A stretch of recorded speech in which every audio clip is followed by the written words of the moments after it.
Eu preciso aprender um pouco aqui, eu preciso aprender um pouco ali, eu preciso aprender mais de Deus, porque Ele é quem cuida de mim.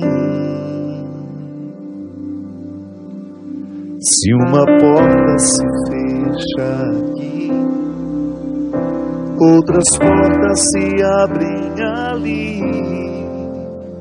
Eu preciso aprender mais de Deus, porque Ele é quem cuida de mim.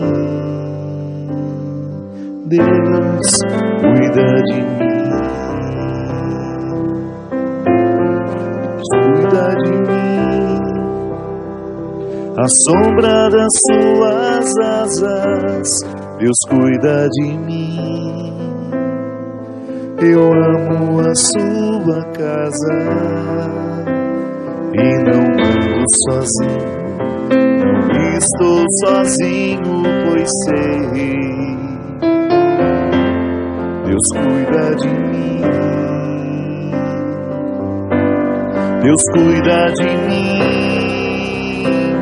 À sombra das suas asas, Deus cuida de mim.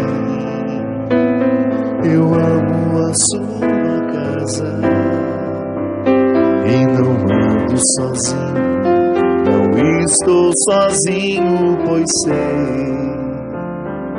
Deus cuida de mim. Eu preciso aprender um pouco aqui, eu preciso aprender um pouco ali. Eu preciso aprender mais de Deus, porque Ele é quem cuida de mim. Se uma porta se fecha aqui, outras portas se abrem ali. Eu preciso aprender mais de Deus, porque Ele é quem cuida de mim. Deus cuida de mim. Deus cuida de mim. À sombra das suas asas, Deus cuida de mim. Eu amo a sua casa e não ando sozinho, não estou sozinho, pois sei, Deus cuida de mim. Oh, Deus cuida de mim. À sombra das suas asas, Deus cuida de mim. Eu amo a sua casa e não ando sozinho, não estou sozinho, pois sei, Deus cuida de mim. Muito boa noite, estamos começando mais um programa Direção Espiritual. Obrigado pela oportunidade de estar com você mais uma quarta-feira, depois na reprise, sábado, de domingo para segunda. A oportunidade que temos de estabelecer esse elo, onde nós dividimos a nossa vida, esse espaço, reservado à divisão da vida. Porque sempre que nós dividimos aquilo que nós acreditamos, aquilo que nós sofremos, de alguma forma a gente se fortalece. Acreditar no amor de Deus, por exemplo, é uma experiência que nos fortalece à medida que a gente partilha. Quanto mais eu falo sobre o amor de Deus, mais eu vou tendo a oportunidade de experimentá-lo em mim. E eu acredito que chegar à experiência do amor de Deus, a gente tem que passar por um processo. Não é da noite para o dia que a gente fica diante desse Deus amoroso. Há um processo humano a ser vivido. É preciso que a gente retire os obstáculos que foram colocados, ou que são próprios do nosso jeito de ser. Alguns obstáculos foram colocados, outros já estão em nós. Nós já trazemos uma herança genética. Eu já trago em mim o jeito de ser do meu pai, da minha mãe, eu sou essa mistura. E alguns detalhes dessa personalidade podem me causar uma dificuldade de acreditar num Deus amor. Por isso que nós precisamos ser sempre colocados à luz dessa convicção.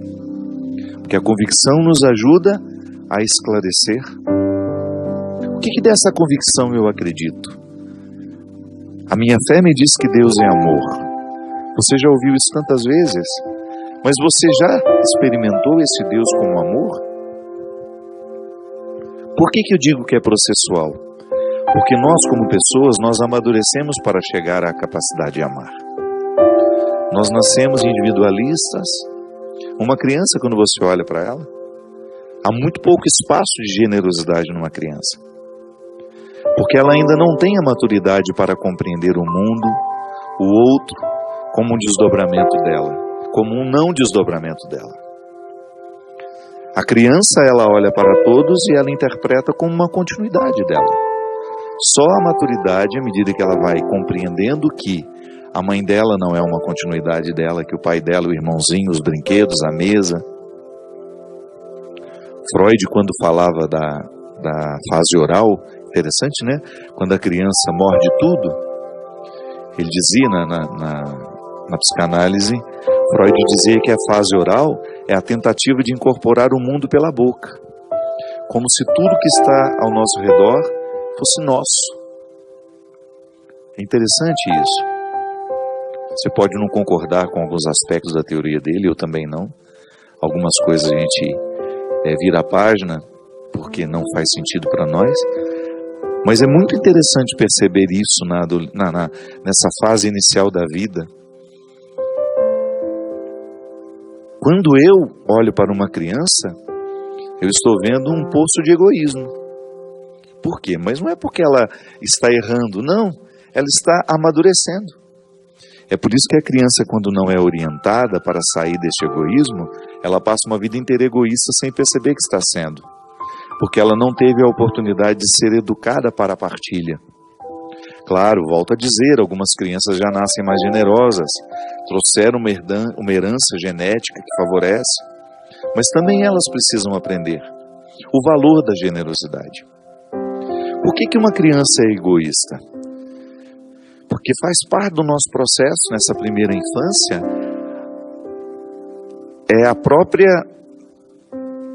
a criança está centrada nas suas necessidades. Ela sente fome, ela grita, ela chora. Não adianta você dizer para ela, sua mãe está tomando banho, daqui a pouco ela vem te amamentar. Ela não tem condições de compreender. Somente à medida em que ela vai ganhando, justamente nesse exercício, que é cognitivo, né? É que ela vai amadurecendo para compreender que a mãe, neste momento, não pode, mas que ela virá. Você experimenta um pouco dessa criança em você quando você não sabe esperar pelo tempo das coisas. A gente fica imaturo, a gente se mostra imaturo quando nós não sabemos esperar pelo tempo das coisas. Eu quero tudo aqui e agora. Isso é típico da criança, que ainda não compreendeu que nem tudo vai ser de acordo com a nossa vontade. Então, para se chegar à compreensão do amor, tem de se passar necessariamente por esse processo. Eu gosto muito da teoria de Piaget, que foi aplicada à educação. Piaget nem psicólogo era um biólogo. O primeiro objetivo dos seus estudos não era falar de psicologia. Piaget, o grande objetivo dele era compreender o processo do conhecimento a partir da maturidade cerebral. Ele dizia que para uma criança ser capaz de fazer uma operação matemática, por exemplo, ela tinha que ter maturidade biológica cerebral.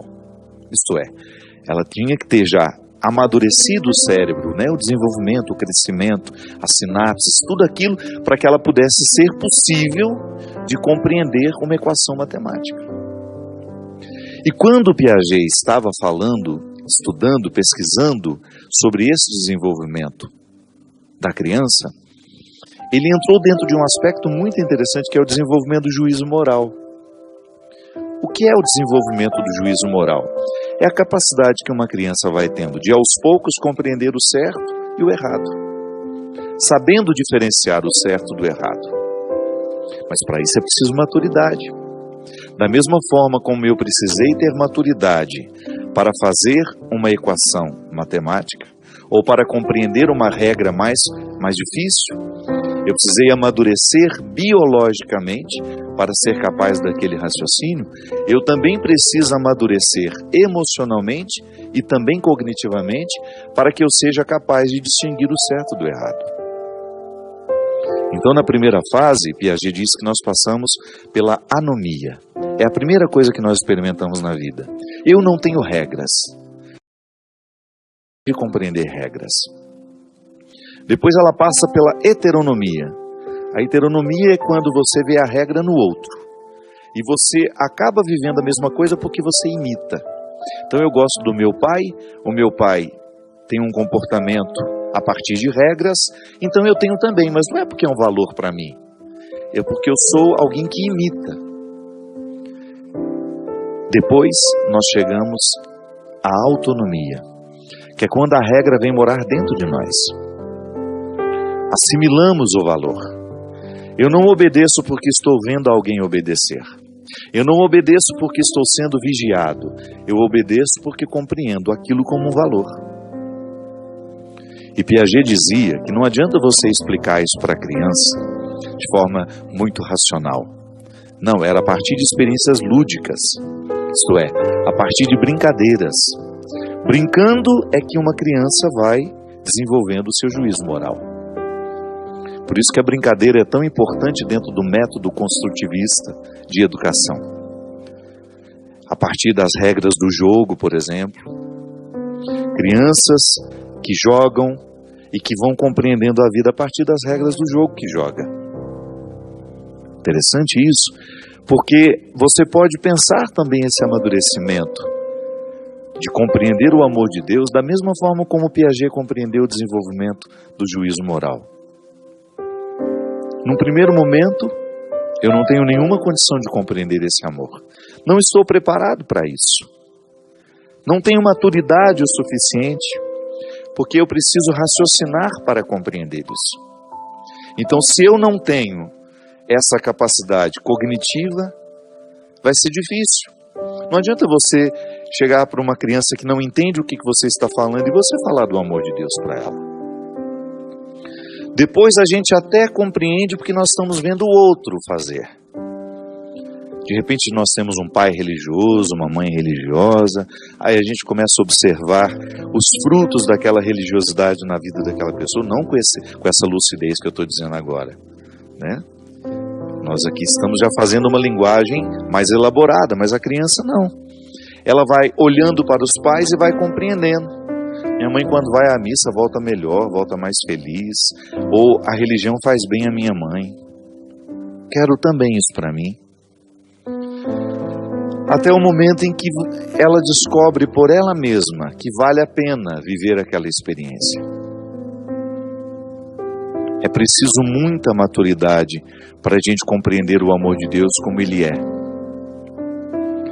Para chegar ao amor de Deus, eu precisei passar pela heteronomia, que é quando eu olho para o que o outro está vivendo e eu quero viver também e eu imito. Mas ainda não é chegar à experiência.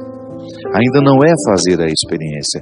Isso é uma sala que antecede e que nós vamos aos poucos desbravando. É interessante compreender como eu precisei passar por um Deus justiceiro. Vai raciocinando comigo. Quantas vezes eu me coloquei diante de um Deus que fazia justiça de acordo com a minha vontade. Então eu acreditava num Deus à minha imagem e semelhança, e não o contrário. Então eu projetava para Deus tudo aquilo que eu achava que era o certo. Então, se eu considero uma determinada realidade justa, eu vou fazer uma leitura deste Deus também a partir de mim. Então Deus faz justiça, Deus separa este daquele, Deus manda matar. Como outro dia eu estava vendo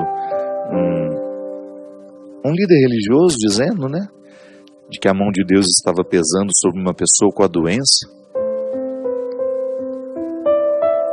É no mínimo desconcertante para a gente que nós que acreditamos na gratuidade do amor de Deus, né, que uma doença pode ser uma vingança divina.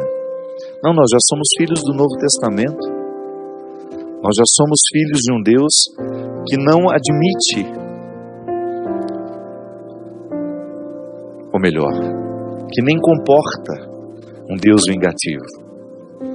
Nós já estamos sob a luz de um novo tempo. A hermenêutica que nós usamos para chegar até o coração de Deus é o coração de Jesus. Jesus é a hermenêutica do Pai. Se nós quisermos chegar à interpretação deste Deus, nós precisamos passar pelo Evangelho. E há uma passagem muito bonita aqui no Evangelho de João, que eu acho que é muito propícia para os dias de hoje. É uma passagem que nós já escutamos várias vezes, nós já estamos cansados de ouvir, mas eu acredito que ela seja propícia para esta época em que nós vivemos, tão marcada pelo ódio, pela disputa, pelas separações, nós daqui, vocês de lá, nós evangélicos, vocês católicos, nós ateus, vocês crentes. Nós falamos de um mundo reconciliado. O nosso discurso precisa ser reconciliador, respeitando o outro lado, respeitando as diferenças dos que não pensam como nós, dos que lutam por questões com as quais nós não concordamos, mas porque somos irmãos, somos humanos e somos filhos deste Evangelho, é obrigação nossa ter uma postura respeitosa até com aquele que está reivindicando o que para nós é uma ofensa. Jesus está dizendo aqui: este é o meu mandamento. Amai-vos uns aos outros assim como eu vos amei. Ninguém tem amor maior do que aquele que dá a vida por seus amigos. Vós sois meus amigos se fizerdes o que eu vos mando. Já não vos chamo servos, porque o servo não sabe o que faz o seu senhor. Eu vos chamo amigos, porque vos dei a conhecer tudo o que ouvi de meu Pai. Não fostes vós que me escolhestes, fui eu que vos escolhi, e vos designei para dardes fruto e para que o vosso fruto permaneça. Assim, tudo o que pedirdes ao Pai, em meu nome, Ele vos dará. O que vos mando é que vos ameis uns aos outros. E é bonito, minha gente, porque neste conselho que Jesus nos dá, aqui no Evangelho de João, Ele coloca o amor humano como um desdobramento do amor que Ele tem por nós. Então, é preciso que eu viva essa maturidade, como eu disse para vocês. Da mesma forma como Piaget sugeriu que uma criança precisa passar pela anomia, heteronomia, até chegar à autonomia, para compreender o que é certo e o que é errado, nós também precisamos passar pelas fases do amadurecimento que vai nos colocar diante de um Deus que é amoroso, de um Deus que dispensa essa visão absolutamente mesquinha que nós atribuímos a Ele, de um Deus sob o meu comando, não. Quantas vezes eu escuto isso?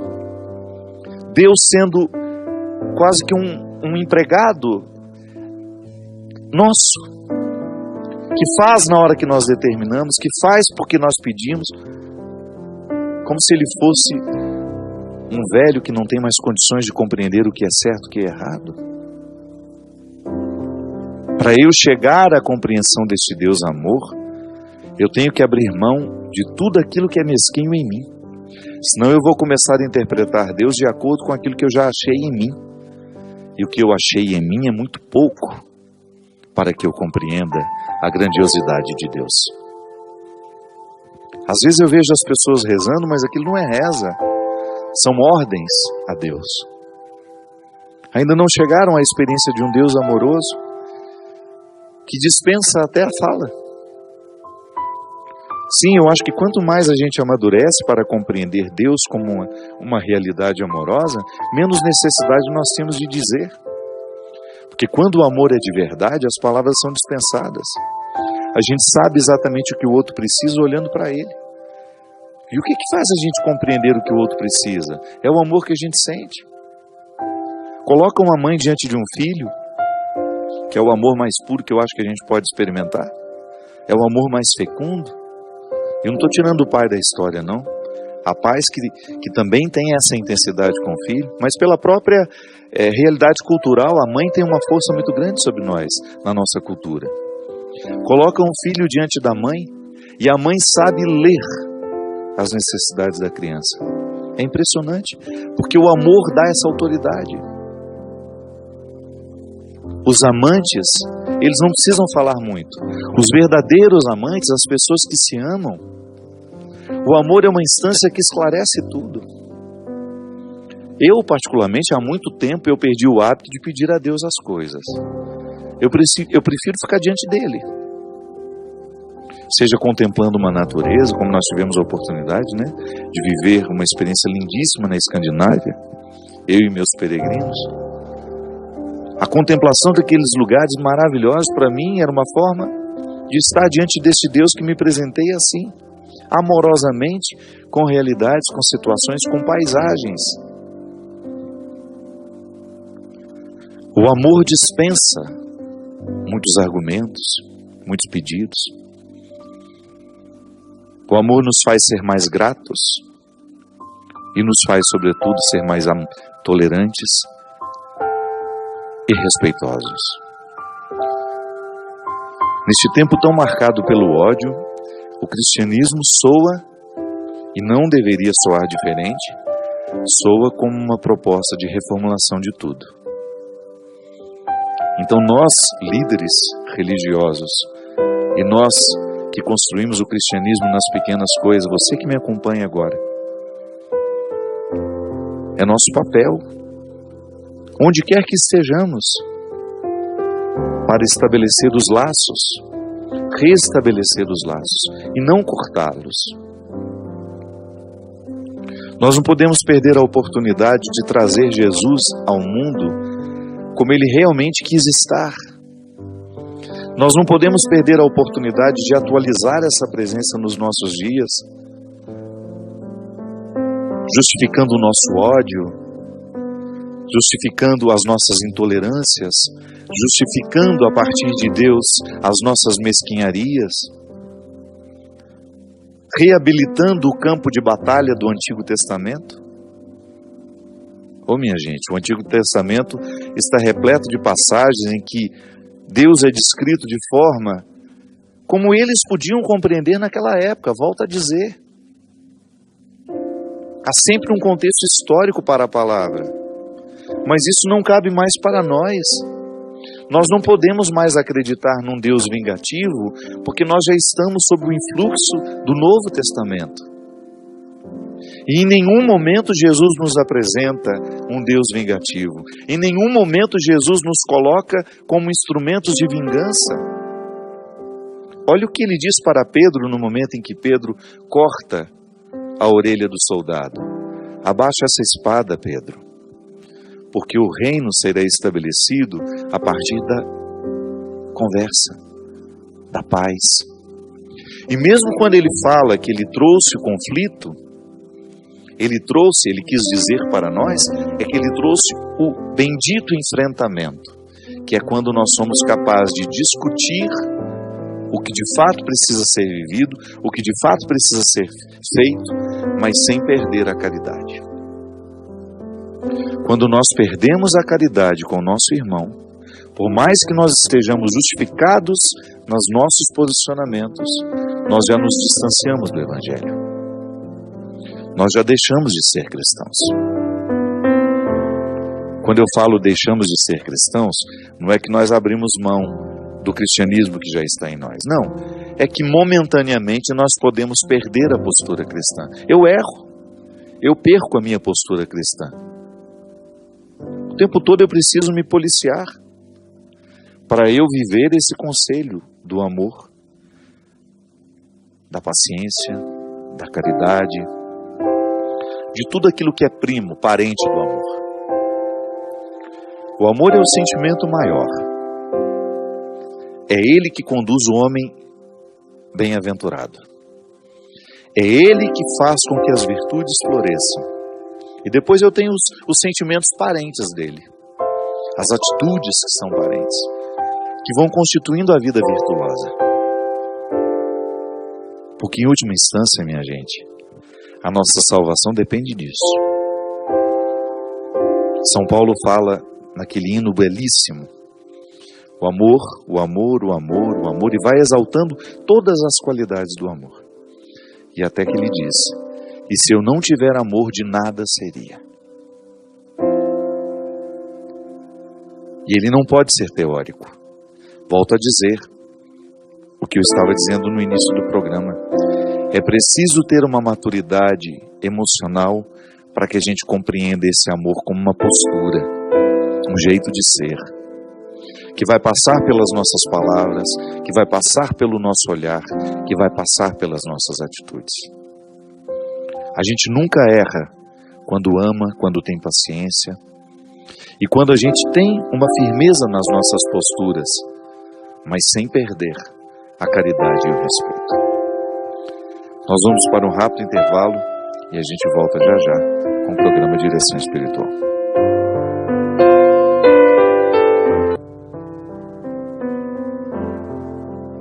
Estamos de volta com o programa Direção Espiritual. Muito obrigado pela oportunidade que você nos dá de chegar hoje na sua casa. Olha aqui, que edição bonita que a Canção Nova está lançando da Bíblia Sagrada. Recebi uma hoje de presente e se você quiser você pode adquirir aqui através do Davi. Lembrando que a Canção Nova é uma obra totalmente voltada para a evangelização. Então tudo que é comercializado aqui você ajuda a esta obra que está presente no mundo todo através dos meios de comunicação. Então se você ligar 0 operadora 12 31 86 26 00, você pode adquirir a sua Bíblia. Pode ser que você já tenha, ou então está com uma velhinha aí, precisando de uma troca, né? Ou então você presentear alguém. A Bíblia é sempre um presente. E a Bia, a minha produtora, está dizendo que existe a versão rosinha para as meninas. Essa aqui é um azul marinho.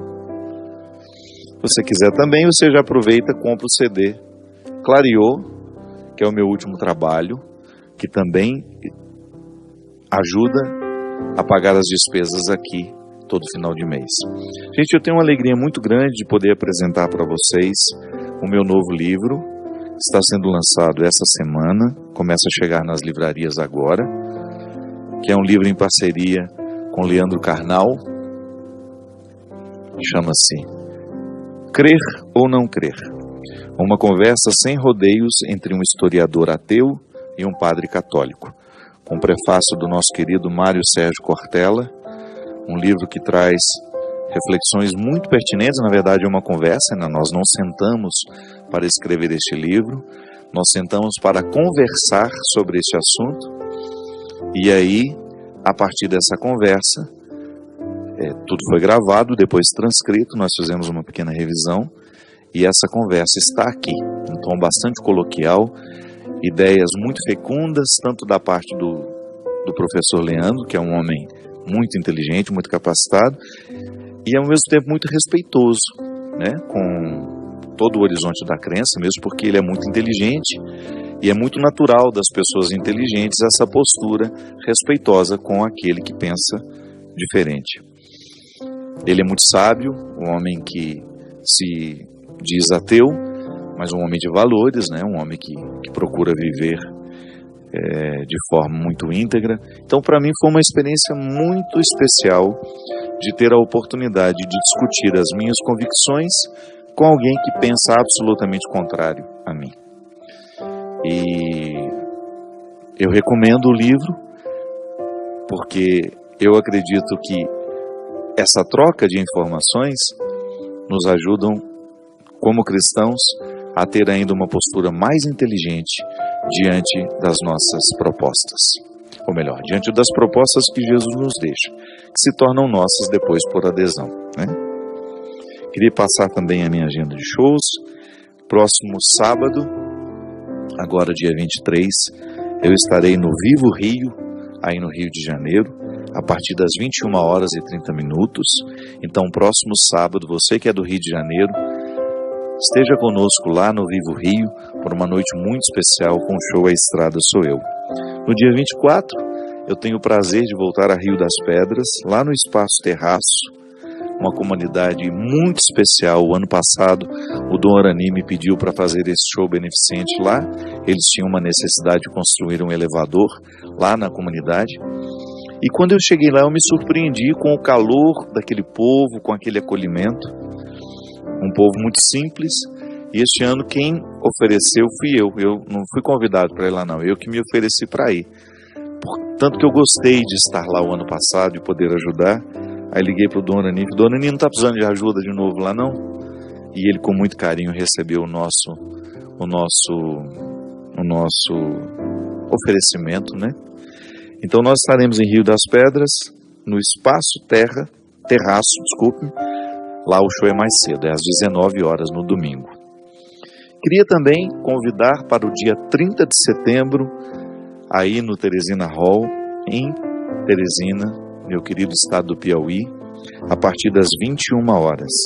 Vai ser com grande alegria que nós voltaremos ao estado do Piauí, nessa capital, onde não é só calorenta, né? Muito calor, mas onde existe um povo extremamente acolhedor, tão quente quanto a temperatura. Um povo amoroso, um povo receptivo, e para nós vai ser uma alegria imensa poder voltar. Lembrando também que você pode contribuir com o projeto da Tia Socorro, entrando no site www.filho do céu e vendo lá todas as peças, todos os símbolos religiosos que nós temos, como uma proposta também de evangelização, que é bom a gente ter um símbolo bonito, né? Um símbolo de bom gosto, um símbolo religioso que possa expressar um bom gosto, como este anel, que da outra vez nós já mostramos aqui, o anel inacabado, onde a cruz falta um pedacinho, que é o que nós oferecemos a Deus, nesse simbolismo tão simples, mas ao mesmo tempo tão significativo. Está aparecendo aí na tela. Minha diretora é eficiente. Hoje, coincidentemente, eu estava escrevendo um texto que eu publiquei no meu Twitter e no meu Instagram, que eu partilho com vocês agora que não tem essas redes sociais. Não precisamos concordar com a forma que o outro escolheu viver para respeitá-lo. O respeito não é concordância. Respeito é verbo de ligação. Postura que reflete o quanto já superamos a ancestralidade tribal, que considerava o outro como uma ameaça. Para conviver com convicções diferentes, não é necessário abrir mão das nossas. Não precisamos ser inimigos só porque não escolhemos seguir juntos. Em última instância, somos todos humanos. Se retiramos as côdeas das diferenças, o que sobra é um cesto existencial com as mesmas necessidades. E é verdade. Boa noite, seu Christian. Tudo bem, meu amigo? Muito obrigado pela sua presença. Isso é muito verdade. Quando nós, na oportunidade que nós temos de ouvir pessoas, né, porque somos padres e no nosso ministério são muitas as pessoas que se confessam ou que dizem para nós, ainda que não sejam em confissão, aquilo que naturalmente não dizem aos outros. Nós ainda representamos muito isso na sociedade e, graças a Deus, espero que essa confiança continue, porque se nós perdermos isso, o mundo fica ainda mais carente de espaços para a gente poder ser verdadeiros. Acho que as instâncias religiosas, igual eu estava falando antes,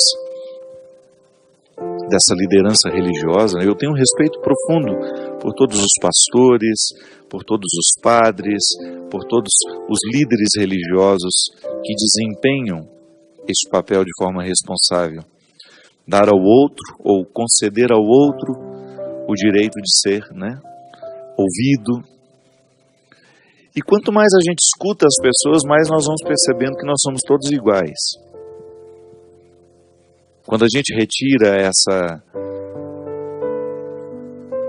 roupa que nós vestimos, quando nós somos apenas nós, e a roupa que nós vestimos, eu digo, aquilo que socialmente nós vamos apresentando aos outros, ou aquilo que nós vamos deixando que seja colocado sobre nós, os nossos títulos, os nossos diplomas, o trabalho que a gente realiza, não, quando tudo isso é dispensado e a gente é só a gente.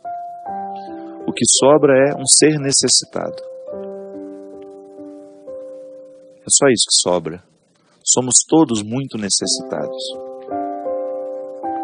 Nós somos necessitados de afeto, nós somos necessitados de fidelidade, de carinho, de convicções, de partilha.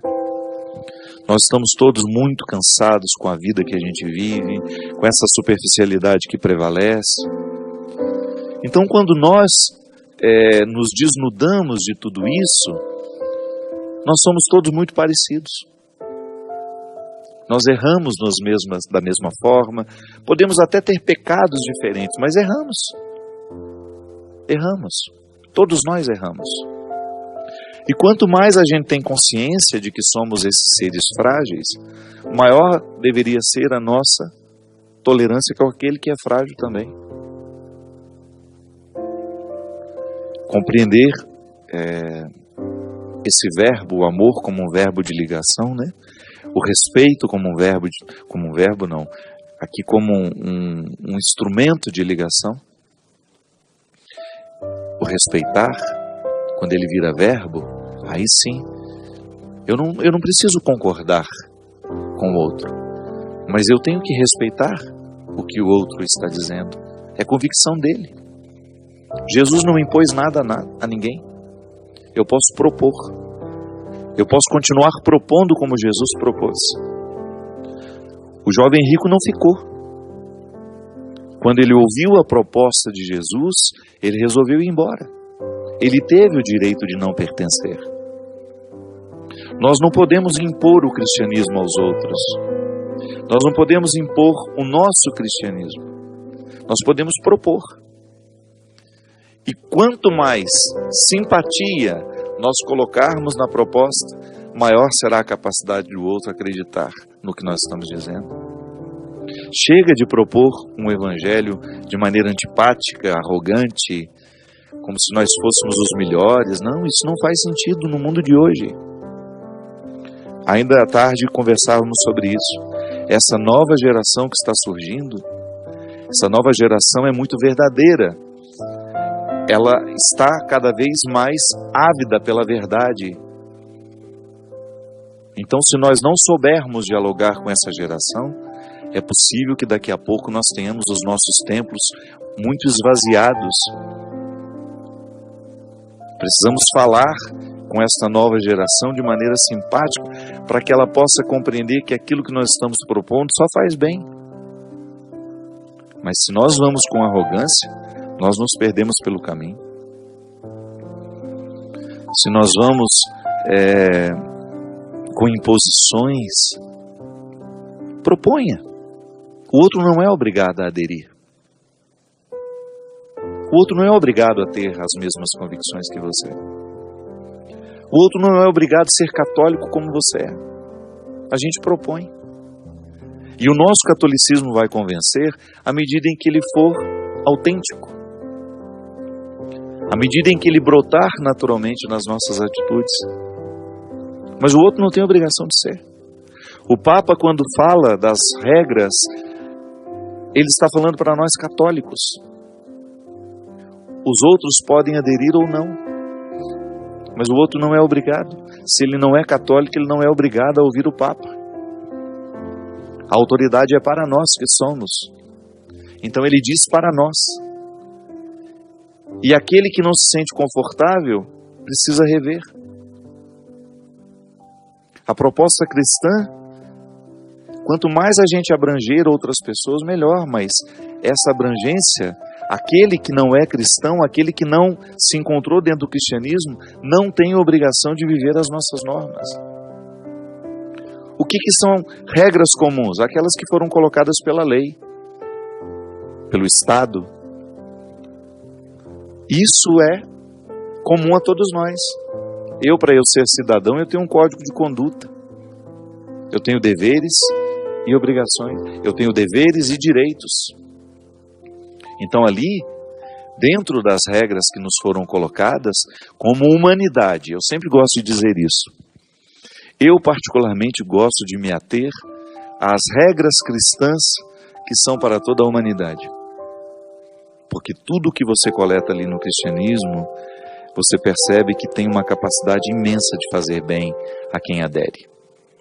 É porque é universal. Uma vez fizeram uma pesquisa na Inglaterra, crentes e descrentes colocaram o conteúdo cristão sem dizer, sem repetir o Evangelho. Apenas regras retiradas, coletadas do Evangelho.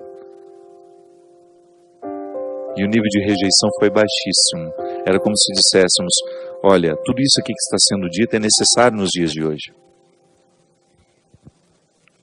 Nós temos hoje a Coreia do Norte ameaçando o resto do mundo a partir da prepotência e da arrogância de um governante.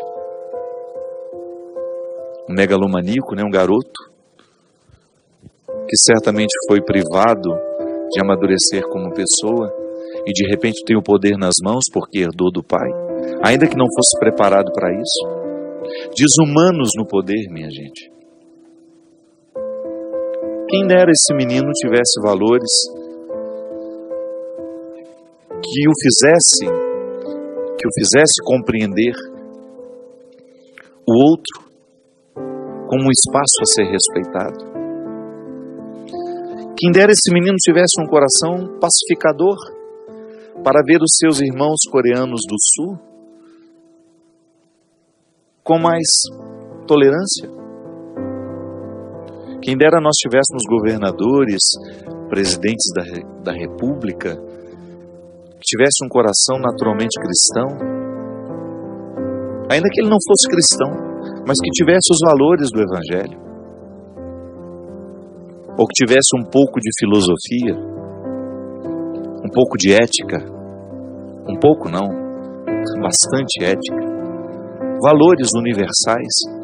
Às vezes nós ficamos dizendo que o mundo está necessitado de Deus, de religião. A gente precisa tomar cuidado quando a gente diz isso, mas que Deus é esse que nós estamos apresentando? Que religiões são essas que nós estamos praticando? Elas são capazes de transformar a nossa conduta como cidadãos? Então, seja bem-vinda. Ou ela é apenas uma instância de manutenção de poderes, de pessoas, de interesses financeiros? E o crente é apenas um instrumental para se chegar àquele objetivo. É apenas um lugar de passagem. Não estou preocupado com a experiência religiosa daquela pessoa. Eu estou preocupado com o dinheirinho que ela pode me dar todo mês para manter o meu império. Não. Precisamos de valores. Precisamos de pessoas verdadeiramente religiosas, isso é, que são capazes de perceberem as necessidades do mundo. O nosso planeta vive um caos. E as pessoas ainda não se convenceram de que é justamente a atitude humana que está provocando tudo isso. O nosso desrespeito com a nossa casa. A terra é a nossa casa. E nós vivemos jogando os nossos lixos no chão, nós vivemos poluindo os nossos rios, nós vivemos a poluir os nossos solos com as fossas irregulares que nós fazemos nas nossas casas, com a gordura que nós jogamos todos os dias na pia da nossa casa, Outro dia eu estava lendo uma reportagem sobre isso, o tanto que o óleo que nós usamos em casa e que nós julgamos pelos nossos esgotos, o tanto que esse óleo polui, prejudica o meio ambiente. Ah, mas como dá trabalho reciclar, né? Dá trabalho mesmo.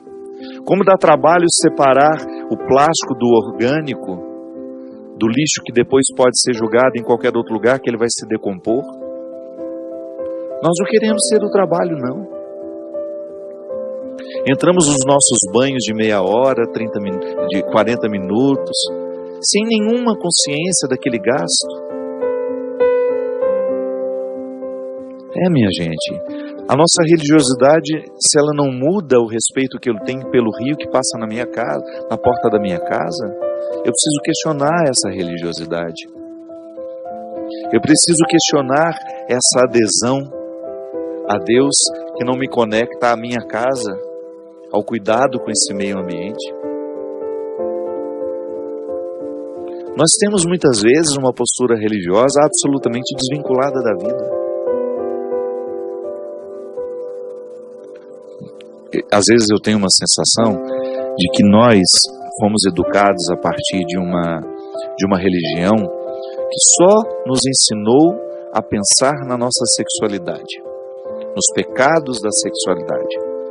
A gente esqueceu de pensar nos outros pecados. Tanto é que durante muito tempo o único pecado que as pessoas se acusavam era isso. E há coisas tão sérias acontecendo porque nós não amadurecemos o nosso juízo moral para compreender o certo e o errado. Nós ainda não nos acusamos por jogar meio litro de óleo pelo esgoto.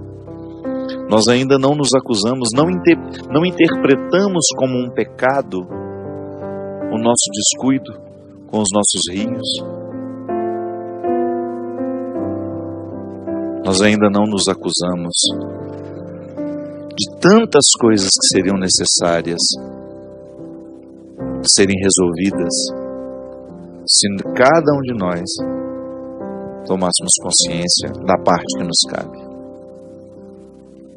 É assim, vamos lutando que um dia a gente chega lá.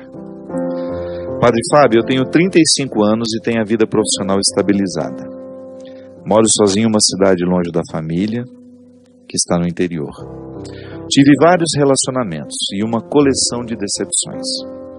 Sou seletiva, não me relaciono com qualquer pessoa e estive mais tempo sozinha do que me relacionando. Padre, eu sei que tudo na vida tem hora e que Deus está no controle, mas estou muito cansada e desanimada com minha vida pessoal, o que tem me deixado muito triste, frustrada e sem concentração para outras atividades. Como esperar em paz e com alegria o tempo de Deus em nossa vida? Como ter mais fé e aplicá-la na nossa vida? Um grande abraço. Minha filha, não existe fórmula mágica para isso. O que existe é um desafio diário. Todos os dias, eu preciso arrancar de mim um motivo que me mantenha vivo.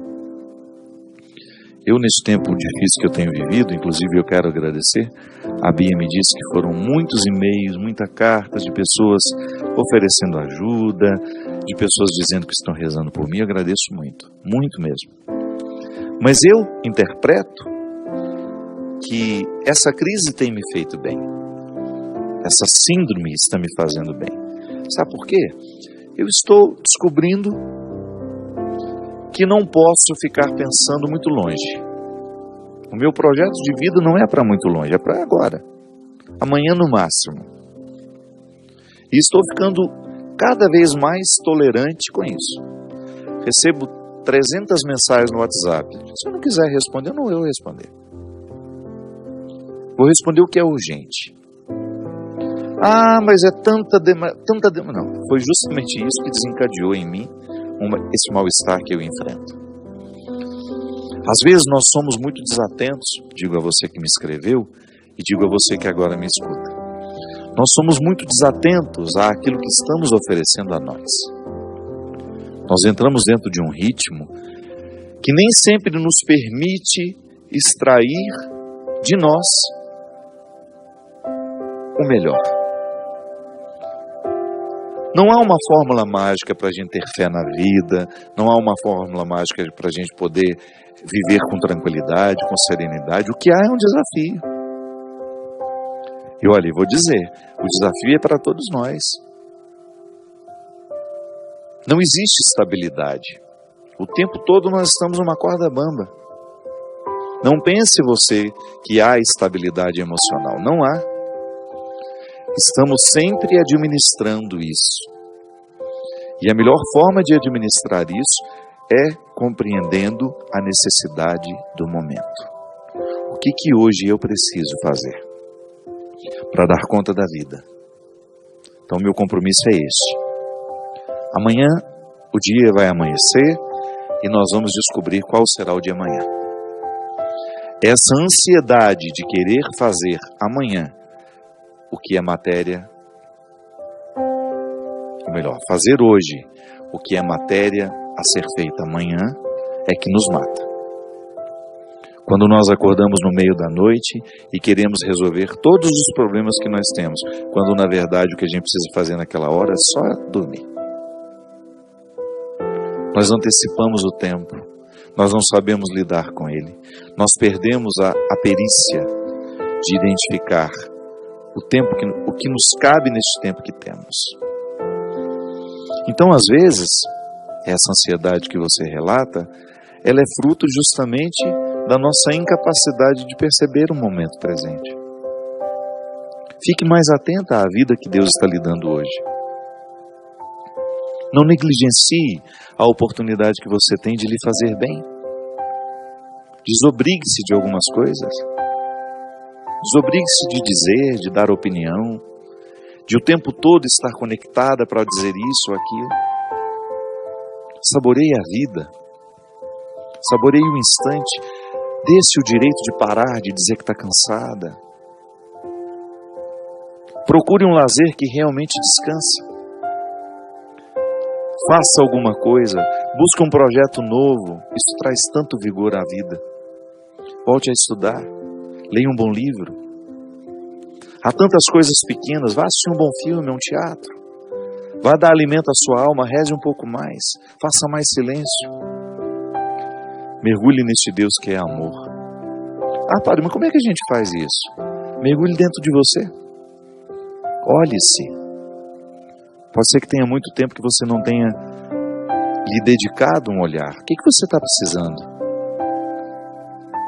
O que você está precisando? Olhe no espelho e pergunte-se: o que você gostaria que eu fizesse por você? Não o outro. Olhe-se no espelho e pergunte-se o que você gostaria que eu fizesse a você, por você. Porque se tem alguém que pode lhe ajudar, é você mesmo. Se tem alguém que pode lhe reorientar, de fazer descobrir essa resposta que você me pergunta, é você. Pode ser que a palavra do outro nos ajude a olhar para o espelho com mais lucidez. Mas a palavra do outro, se não é amarrada nesse gesto de olhar-se, ela não alcança o nosso coração. E eu desejo do fundo do meu coração, é meu desejo porque é minha busca hoje. Não estou falando para você de uma coisa que eu não busco. Eu estou precisando buscar isso todos os dias. Nunca vivi um momento tão difícil na minha vida como tenho vivido. Cada dia é um desafio, sem perder o bom humor, sem perder a alegria, chorando na hora que precisa chorar e me alegrando com toda a intensidade na hora que eu consigo. Preciso buscar diariamente o fruto que vai matar a minha fome hoje. E não dá para armazenar. É como maná. Chove hoje, eu colho, cozinho e como. A chuva de amanhã é outra. O maná que vai cair é outro. Não dá para guardar. O maná de hoje é para hoje. O alimento de hoje não serve para amanhã. A busca é diária. Porque a gente começa a morrer é justamente no momento que nós já temos alimento de sobra para a vida toda. Derrame sobre nós a bênção e a proteção do céu, do Deus Todo-Poderoso, Ele que é Pai, Filho e Espírito Santo. Até a semana que vem, se Deus quiser. Se uma porta se fecha aqui, outras portas se abrem ali. Eu preciso aprender mais de Deus, porque Ele é quem cuida de mim. Deus cuida de mim. Deus cuida de mim, à sombra das suas asas. Deus cuida de mim.